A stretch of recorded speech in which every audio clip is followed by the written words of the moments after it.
ñoo ngi naan jàmbaar bu demee sax bay tiit moom dong moo yëg ni dafa tiit kenn xanu jàmbaar bi tiit na këleen ñi am ñu ne aussi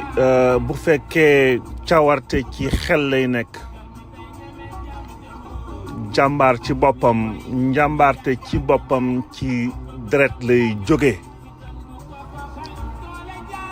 tey ñoo ngi profité di lancer sunu éphéméride yi nga xam ne rediffusion la tey la aussi di ci lancer hommage bi nga xam ni bëgg nañ ko def kii di Ndongo Lo profité ci tubam bi di jàmbaar pour introduire sunu éphéméride tey sunu réew sunu askan àddina bi bëri na ay jàmbaar yu ñu xam ak yu ñu ràññee ak yu ñu ràññeewul wante ku ci ne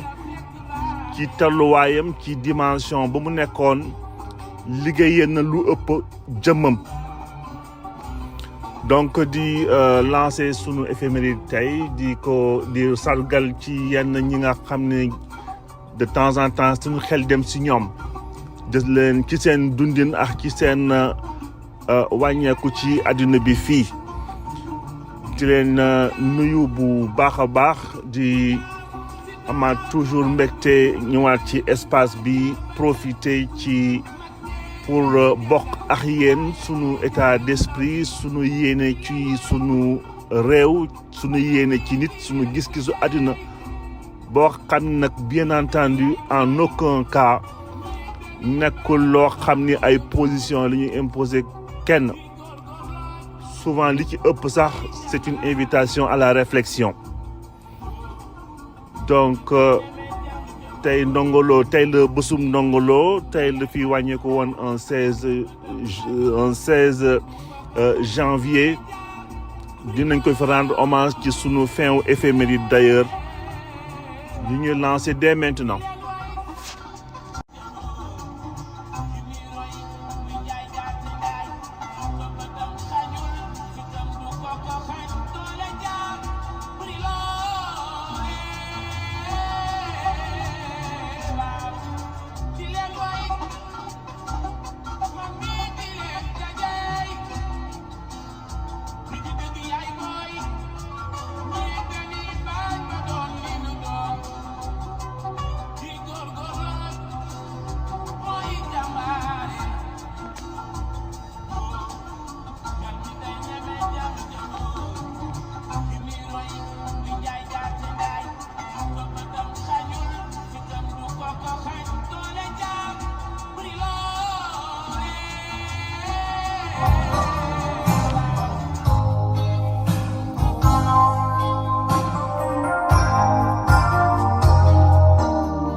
asalaamualeykum mbokk yeeg xarit yi maa ngi leen di nuyu tey si talaata ji di 16 janvier 2024 amaat fii mbégte bu rëy indi leen seen éphéméride du bés bi nga xam ni am na ci ay sujets yi nga xam ni vraiment dañ leen retenir avec beaucoup de passion bëri nañu wante danañu xool rek nan la ñuy mën a fexe ba du gudd article tey sunu éphéméride ci 5 dates 5 articles benn bi dellu si rapidement sans tarder 16 janvier 1883 foofu ci ay xew-xew ci amoon foofu ci Kayoor après bu ñu fa jógee def benn aparté bu ndaw rek concernant Jean Mermoz ak départ boobu mu amoon à Saint-Louis le 16 janvier 1933 duñ ci yàgg parce que Jean Mermoz ci boppam waxoon nañ fi ay mbiram ci mois de décembre bi bu ñu fa jógee ñoo ngi ci contexte Coupe d'Afrique des Nations dafa mel ni janvier bi aussi ak weerum Coupe d'Afrique des Nations la ndax amoon na ay xew-xew yu amoon solo foofu ci mën nañ sax toj léegi dès maintenant di en 1968 16 janvier bi nekkoon quart de finale 6e édition Coupe d'Afrique des Nations bi nga xam ni Sénégal foofu lañ ko éliminé woon Asmara par Congo Kinshasa 2-1 but sénégalais bi ki ko marqué woon jamono boobu on parle de Yatma Diop ak Yatma Diouk moo dugaloon butu Sénégal bi ba leen di Kinshasa di éliminé ville Asmara nag ñu wax ci rek nekkoon na ville bi nga xam ne bi ci Éthiopie la bokk wante nekk finalement capitale Érythrée en 93 ginnaaw guerre d'indépendance bi amoon foofu ñu war a génn ci état central bu Éthiopie donc Asmara la affaire yi xewee woon en 68 bien sûr ci présence Haïlé Sélassié. Deuxième élément bi ci la ñuy commencé sunu hommage yu tey dinañ bousculer sunu animation def benn hommage à Ndongo Lo mais balaa ñuy wax ci waxu Ndongo Lo dinañu ñëw ci affaire on parle de Sweet Seagull bi nga nekkoon bi benn bateau bi nga xam ne bi comme on dit battant pavillon grec doon transporter benn cargaison valeur $10 millions ñu arrêté douane sénégalaise arrêté woon koon foofu ci large de Gorée affaire bu amoon benn retentissement forcément international ba jëm si yàlla ji ministre des finances Ousmane Seck di woon mag ci Omar Seck bu RTS foofu la mujj woon a démissionné dinañ taxaw rek ci point bi bañ a ñëw ci affaire bi wala en tout cas dina nekk si ñun benn prétexte wax ci état de droit wax ci gouvernance wax ci démocratie wax ci responsabilité ginnaaw ministre yi wala ñi nga xam ni dénk nañ leen ay ndombal tànk war nañ ko mën a jël bu fekkee am na ay xew-xew yi nga xam ni mujj woon na jaxase wala ñëw perturber seen mission dans le cadre donc ñu war cee démissionner jël seen responsabilité mu nekk pratique boo xam ne bi xaw na disparaître tey jeexale donc naturellement sunu éphéméride tey ci hommage Ndongo Lo tey en 2005 la fi bàyyeeku woon. donc très rapidement sunu éphéméride bi tey cité ko ndax éléments yi bëri nañu 16 janvier 83 ci la ñu signé woon benn traité entre tubaab yi ak Kayoor ñëwoon finalement reconnaître Damel Amari Ngoné Fall di Samba Yaay Fall bi ñu dàqee Lat Joor dem làqatu ji foofu ginnaaw Maba Jaxu Ba ki ci mujj woon a topp tamit di Samba Lawbe Fall ñoom ñëpp ñu mujj leen écarté donc administration coloniale commencé tabb fa Samba Yaay Fall bi finalement ñoo ngi ko mujjee destitué ginnaaw amul woon caractère bu doy caractère bu permettre mu mën a gérer askan bi parce que manqué woon na tuuti légitimité du coup ñu mujjee woon ko internet Ndar gis nañu sax nu mbir yi mujjee bi muy dem naan day jaale ji waajuram ju jigéen finalement dañ ko mujjee woon tere ci internement ba nekk Ndar ba finalement pouvoir colonial sax daf ko mujjee woon disparaître loo ba tey kenn gisul la néewam donc ci conditions yu xawoon dramatique donc tey la ñu signé woon traité bi pour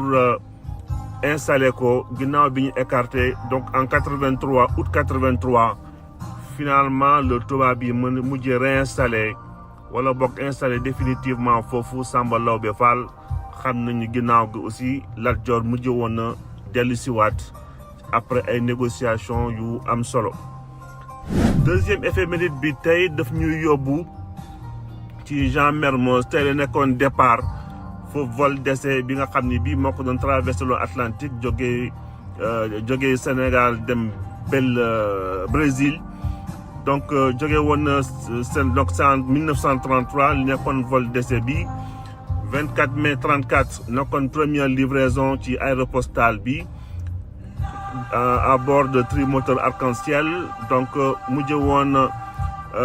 amoon accident bi nga xam ne bi ba léegi kenn retrouvé Jean Mermoz ci dans les fonds de l'océan en 1936 7 décembre bi donc ñu ñëw rek ñu tey nekkoon premier vol d'essai bi le 16 janvier 1933 ginnaaw ñoo ngi ci Coupe d'Afrique ñu des ci Coupe d'Afrique rek tey ci 16 janvier 1968 16 janvier nag 1968 yu bëri xew na fii ci équipe nationale bu Sénégal ginnaaw donc 68 ginnaaw 3 ans auparavant Sénégal jëloon 4e place foofu ci Coupe d'Afrique des Nations en 68 dellu si waat pour mën a participer fii donc 68 d'ailleurs c'est à partir de 68 que Coupe d'Afrique des Nations nekk biannuelle mais avant 68 c'était tous les 3 ans donc Sénégal mujj woon qualifié nekkoon premier ci poulam ginnaaw bi mu rawee Guinée ak Libéria noonu la Sénégal amee possibilité mu mujj dem ci Coupe d'Afrique des Nations bi amoon Asmara en 1968 équipe bi nag Mawade Wade moo ko dirigé woon foofu commencé woon compétition bi contre Ghana compétition bi nga xam ne bi déjà 10e minute la ki naan Doudou Diong mujj woon dugal marqué but par la suite Yatma Diop ak équipe bi comme y avait de Yatma Diop ak ay Louis Gomis noonu lañ mujj woon surprendre Ghanéens yi ba finalement match d'ouverture bi mujjee jeex ci égalisation wu Ghanéens yi par la suite nekkoon li nga xam ni metti woon na trop équipe nationale ba on se rappelle de cette phrase de Yatma Diop naan si nous étions un peu plus professionnels nous n'irons pas perdre ce match donc ginnaaw bi ñu jàkkaarloowee ak Ghana amoon fa défaite boobu wala bokk match nul boobu si le Sénégal mujj woon a dajeek Congo Brazzaville match boo xam ne bi tamit nekkoon na match boo xam ne Sénégal moo ko gagné woon Yatma Diop 27e minute ak Yatma Diouk 86e minute contre Brazzaville tey nag malheureusement la compétition bi arrêté woon pour équipe nationale du Sénégal bu nga xam ni Mawade Wade moo ko dirigé woon foofu donc Congo Kinshasa moo ko mujj woon remporté contre le Sénégal ba Congo Kinshasa aussi moo mujj woon gagné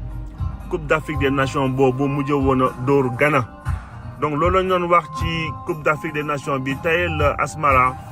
la ñu éliminé woon Sénégal en 1968 le 16 janvier. ñu enchaîné ci sunu hommage tey bi ñu bëggoon def ci Ndongo Lo balaa ñuy ñëw nag ci Ndongo Lo dinañu ñëw wax ci gouvernance ci Sénégal gouvernance bi nga xam ne bi c'est marqué ñoo ngi ko mandargaal tey ci 16 janvier bi li xewoon concernant ministre des finances bi di Ousmane Seck.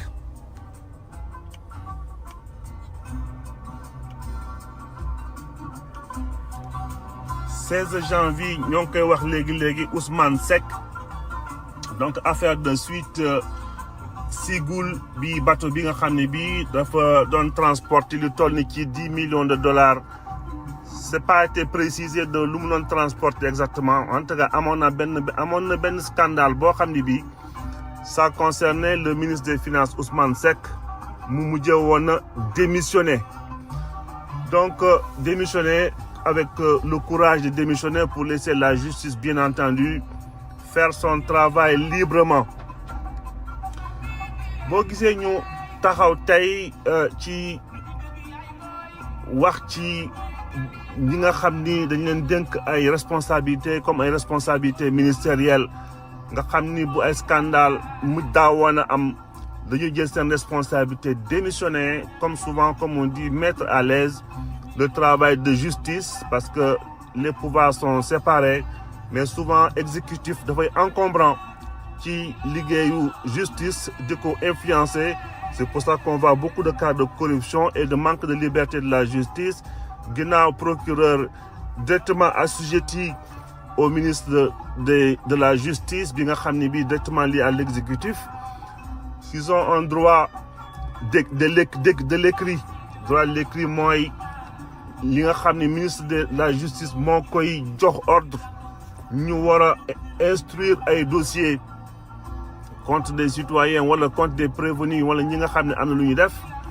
Procureur bi rarement lay exécuter son droit de parole, son droit oral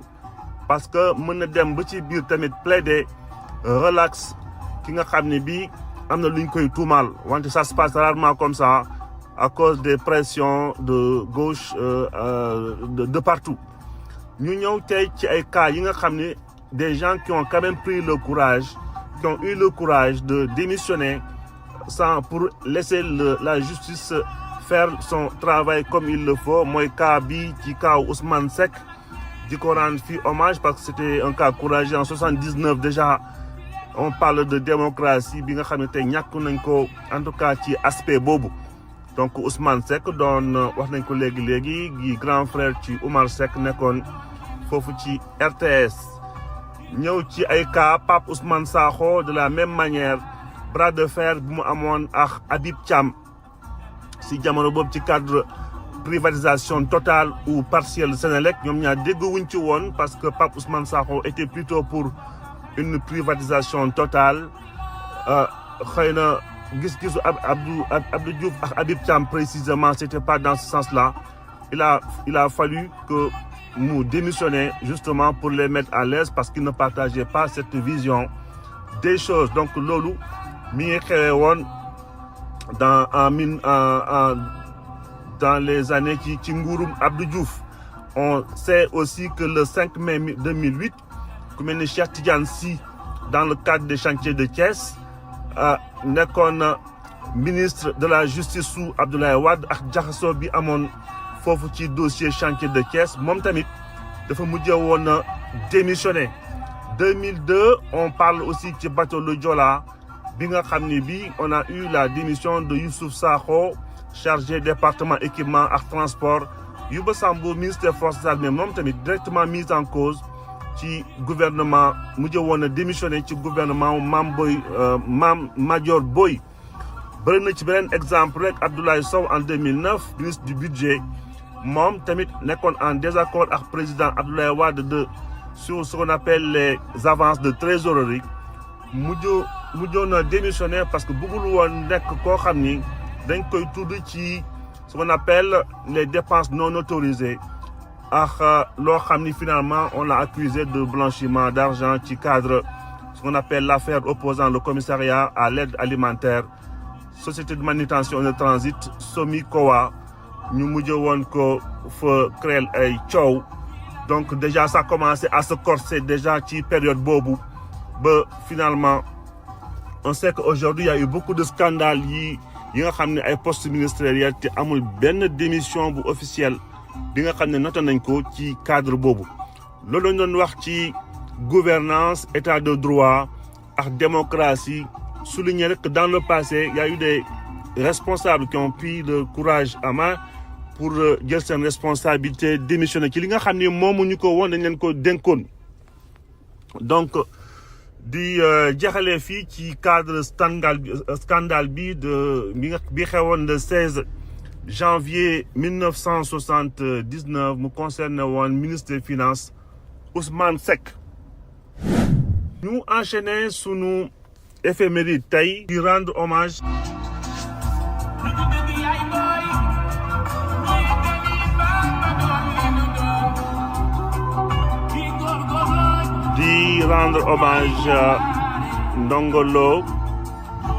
Ndongo Lo di wax fi ay wax yu am solo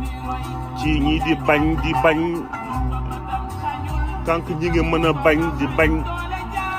continuer di dëggal sa bopp li nga xam ni moom nga gëm yow.